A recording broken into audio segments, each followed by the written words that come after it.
अस्सलाम वालेकुम। सीनियर सेहत यूट्यूब चैनल में खुश आमदीद। नाज़रीन, 60 की उम्र के बाद आपके जिस्म में हैरान कुन तौर पे विटामिन डी और विटामिन बी12 की कमी एक आम सी चीज़ हो जाती है। हम इससे बहुत ज़्यादा परेशान हो जाते हैं, लेकिन हम इससे इस कदर परेशान भी नहीं होते कि हम फौरी तौर पे कुछ ऐसा एक्शन ले सकें कि विटामिन बी12 और विटामिन डी की कमी को तेज़ी से पूरा किया जा सके। बल्कि हम क्या करते हैं, हम उल्टा इसको बढ़ती उम्र का एक तकाजा समझ के इग्नोर कर रहे होते हैं। फिर क्या होता है, बोन डेंसिटी, ऑस्टियोपोरोसिस, हड्डियों का भुरभुरापन और हड्डियों के टूटने के मसाइल, हेयर फ्रैक्चर हो या फ्रैक्चर के मसाइल हो, त्रेड़ आने के मसाइल हो, ये एक आम सी चीज़ हो जाती है।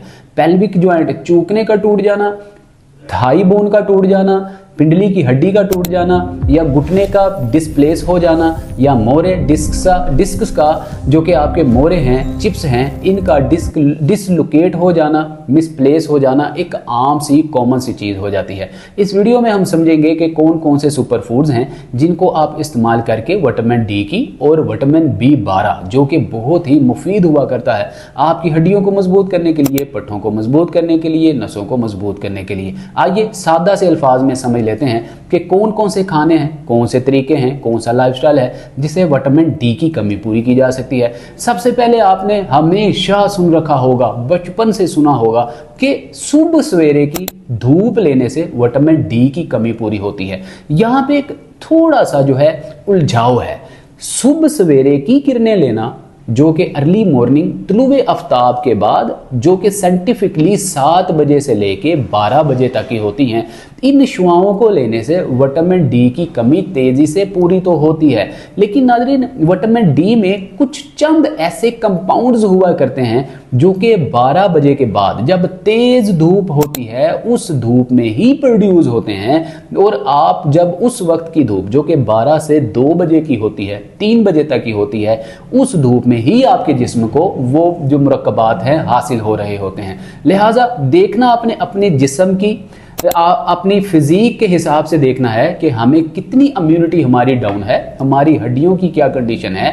याद रखिए, पैमाना हम दे देते हैं। अब बोन डेंसिटी, विटामिन डी की कमी को पूरा करने के लिए अपने अपने मिजाज के मुताबिक फिजिक के लिहाज से आपने आज से धूप लेना होती है। अगर तो आपकी हड्डियों में इस तरह से उंगली लगाने से, जिस तरह के आपकी शिन बोन है, पिंडली की हड्डी है, पिंडली की हड्डी के साथ साथ आप इस तरह से उंगली फेरिए, रब कीजिए। अगर तो आपकी हड्डी के बिल्कुल साथ वाली नर्व्स में पेन महसूस हो, हल्का सा आपको झंझनाहट सी महसूस हो, इसका मतलब यह है कि आपकी हड्डियों के अंदर तेजी से कमजोरी आ रही है, ऑस्टियोपोरोसिस का मसला हो रहा है और इसके अलावा बोन डेंसिटी का मसला हो रहा है।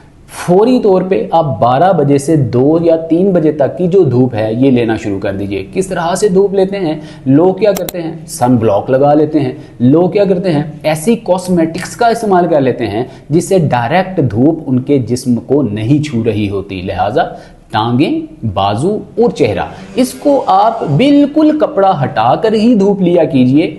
कलर इससे धूप से 15-20 मिनट से बिल्कुल भी आपका जो है वो डल नहीं होगा, ब्लैकिश नहीं होगा, बल्कि आपकी जिल्द मजीद निखरेगी, क्योंकि अंदर से विटामिन डी जब निकलेगा तो आपकी स्किन, आपका चेहरा जो है वो ग्लोइंग भी करेगा।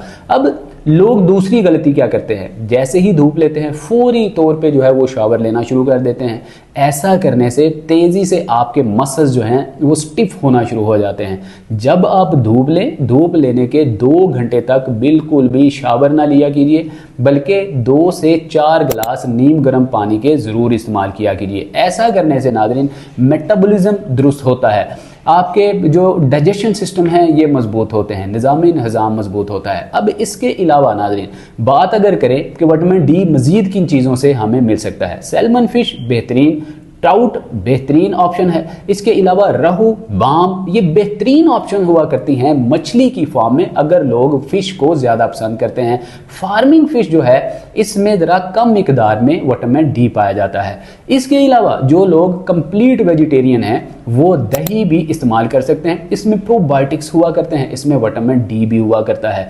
इसके अलावा सेसमे सीड, नाजरीन ये ऐसे बीज हुआ करते हैं जिनको हम काले या सफ़ेद तिल के नाम से जानते हैं, और सेसमे सीड का इस्तेमाल आज के दौर में बहुत ज़्यादा हो रहा है। नाजरीन जो लोग सुबह लेट उठते हैं, घर में उनको नाश्ता नहीं मिलता, फिर वो क्या करते हैं, ऑफिस में या किसी भी जगह पे वो नान लेकर आ रहे होते हैं। कुरान मजीद फुरकान हमीद में भी अल्लाह रब्बुल इज़्ज़त में ने एक जगह पे फरमाया कि भूसे वाली चीज़ों को कम इस्तेमाल करें, बल्कि इस्तेमाल ही ना करें। इसका आयत का जो मफहूम है वो यही है कि ये जो आप नान इस्तेमाल करते हैं, इस तरह की रोटियाँ इस्तेमाल करते हैं और उसके ऊपर जो है ये सेसमे सीड लगे हुए होते हैं, इसका मतलब ये है कि आप अपने पेट में भूसा भर रहे हैं। आप अलैहिस्सलाम की हदीस मुबारक की रोशनी में देखा जाए तो आप अलैहिस्सलाम ने फरमाया कि सबसे बदतरीन बर्तन आपका पेट हुआ करता है, जिसको आप भूसे वाली अशिया से भर रहे होते हैं। तो एक हिस्सा जो है आपका खुराक का, एक हिस्सा आपका पानी का और एक हिस्सा आपका हवा का होना चाहिए, एक हिस्सा खाली होना चाहिए। पेट भर के और मैदे बेसन वाली चीज़ों से बिल्कुल इज्तनाब करना चाहिए, वरना जो विटामिन डी एब्जॉर्ब हो रहा है वो भी सही तरीके से आपके जिस्म का हिस्सा नहीं बनेगा। अब नाज़रीन, जो लोग वेजिटेरियन हैं वो मशरूम का इस्तेमाल भी कर सकते हैं। मशरूम में भी विटामिन डी की वाफर मिकदार मिल सकती है। अब बात अगर करें विटामिन B12, विटामिन B12 की, तो इसका हमारे जिस्म में क्या रोल हुआ करता है। बोन डेंसिटी से बचाने के लिए, पट्ठों को मजबूत करने के लिए, नसों को चौड़ा करने के लिए, खून के बहाव को तेज़ करने के लिए, इसके साथ साथ डिमेंशिया, मेमोरी लॉस के मसाइल से निजात दिलाने के लिए, प्रोटीन, एसेंशियल अमीनो एसिड्स की एब्जॉर्प्शन के लिए विटामिन B12 अहम रोल प्ले करता है। कहाँ से हासिल होगा? इसका सबसे बेहतरीन सोर्स नाजरीन अंडा है। अंडे से, एग्स से आपको विटामिन B12 वाफर मिकदार में मिल सकता है। इसके अलावा दूसरा इसका क्या सोर्स हो सकता है, आप दही इस्तेमाल करें, इसके अलावा आप जो है मशरूम का इस्तेमाल करें, आप मछली का इस्तेमाल करें। अगर आप मील्स बहुत ज़्यादा पसंद करते हैं तो मटन और चिकन बेहतरीन सोर्स हो सकता है। इसके अलावा जो कलेजी है, जिसको हम जो है वो लीवर जो है वो मीट कहते हैं, लीवर मीट, कलेजी में भी वाफर मिकदार में विटामिन B12 पाया जाता है। अब महंगाई का दौरा है, 2026 में बहुत ज़्यादा फाइनेंशियल क्राइसिस हैं, घर में अफराद ज़्यादा होने की वजह से हम कलेजी, मीट, मील्स, इस तरह की चीज़ें इस्तेमाल ही नहीं कर रहे होते। इसका अल्टरनेट ये आप इस्तेमाल करें कि आप कीमे का इस्तेमाल करें। जो मील है जिसमें कि आपका मटन है, चिकन है या आपका बीफ है, इसका आप कीमा इस्तेमाल कीजिए। कम खर्च बालानशी होगा, लेकिन विटामिन B12 का भंडार होगा, अंबार होगा। इस तरह से विटामिन B12 की कमी को भी पूरा किया जा सकता है। नाज़रीन, इन दोनों चीज़ों की एब्जॉर्प्शन करने के लिए पानी की कमी आपके जिस्म में बहुत ज़्यादा नुकसान दे सकती है। फिर आप कहेंगे कि हम तो हर चीज़ इस्तेमाल करते हैं, लेकिन फिर भी जिस्म में बहुत ज़्यादा कमज़ोरी और नकाहत है। पानी का इस्तेमाल ज़्यादा से ज़्यादा करने से विटामिन B12 और विटामिन डी आपकी हड्डियों में सही से एब्जॉर्ब होता है। अब नाज़रीन, यहाँ पे आपको एक मिथ के बारे में भी आगाह करते चलें। विटामिन डी की कमी 3 तरह की होती है। विटामिन डी एक तो सफिशिएंट होता है, एक डेफिशिएंस होता है और एक बिल्कुल ही जो है वो इनडेफिशिएंट में कन्वर्ट हो जाता है। अब जो सफिशिएंट है, लोग क्या करते हैं, लोग 30 रेशो पे जो है बिल्कुल फिट होते हैं, 110%। लेकिन आज के दौर में बहुत ज़्यादा आसाइशें हैं, बहुत ज़्यादा सहूलियात हैं। हम लोग वॉक नहीं करते, एक्सरसाइज नहीं करते, पैदल नहीं चहलकदमी करते, जिसकी वजह से जब आप विटामिन डी का टेस्ट करवाते हैं तो वो मिनिमम भी आपका जो है वो 15 से 16 तक आता है। लेकिन डॉक्टर्स जो हैं इसको डेफिशिएंसी कंसिडर करते हैं। लेकिन हम ये कहते हैं कि हर शख्स में इतनी तो विटामिन डी की डेफिशिएंसी ऑलमोस्ट होती ही है। अगर ये 10 से नीचे चले जाए तो फिर ये आपके लिए बहुत ज़्यादा जो है अलार्मिंग कंडीशन है। फिर आपको फौरी तौर पे अपनी खुराक में तब्दीली करनी है, फौरी तौर पे आपको फ्रेश एयर, ऑक्सीडेटिव कॉम्प्लिकेशंस को दूर करना है। तो घास पे नंगे पाँव चलने से भी विटामिन डी की एब्जॉर्प्शन तेज़ी से शुरू हो जाती है।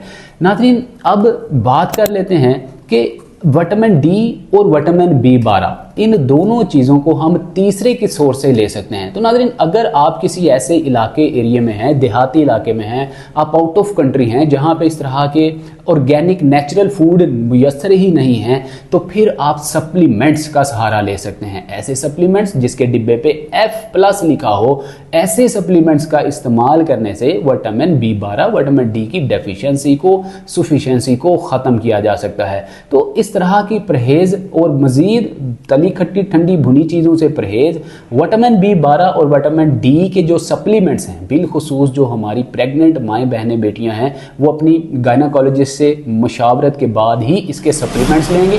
इसके अलावा हमारे ऐसे दोस्त जो कि बहुत ज़्यादा मेहनत मुशक्क़त करते हैं, ये पहले एक डाइट चार्ट ज़रूर बना लिया करें किसी अच्छे न्यूट्रिशनिस्ट से, फिर ही आप अपनी डाइट में इस तरह के बहुत सारे खानों को शामिल कर सकते हैं, जिससे आपको दीगर तरह की कॉम्प्लिकेशन नहीं होगी। उम्मीद करते हैं कि ये छोटी सी वीडियो आपको बहुत अच्छी लगी होगी, इन्फॉर्मेटिव लगी होगी। इसी तरह की इन्फॉर्मेटिव हेल्पफुल वीडियो का नोटिफिकेशन हासिल करने के लिए सीनियर सेहत यूट्यूब चैनल को बेल आइकन प्रेस करके ऑल नोटिफिकेशन ऑन करके सब्सक्राइब कर लीजिए, ताकि आइंदा आने वाली वीडियो का नोटिफिकेशन सबसे पहले आपको मिल सके। मिलते हैं अगली वीडियो में, अपना बहुत सारा ख्याल रखिएगा। अस्सलाम वालेकुम व रहमतुल्लाह।